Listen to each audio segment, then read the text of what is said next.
Tired of keeping your winning Kvcore campaign strategies a secret? Let's unlock the power of collaboration. First, log into your Kvcore account and navigate to the Marketing tab on the left-hand side of your screen. This is where all the marketing magic happens.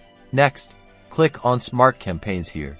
You'll see a list of all your active and inactive campaigns. Now, locate the specific campaign you want to share with your team. Hover your mouse over the three dots. The Options menu, located on the right side of that campaign's listing. Click on the Share option in the drop-down menu. A pop-up window will appear. In the Share campaign window, you'll see a list of your team members. Simply select the team members or colleagues you want to share this campaign with by checking the box next to their name. Once you've selected all the recipients, click the Share button at the bottom of the window. And that's it.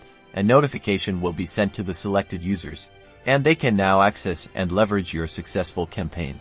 Sharing campaigns in Kvcore is a simple way to boost your team's marketing efforts and achieve even greater success. Happy collaborating! Remember to like and subscribe for more Kvcore tips.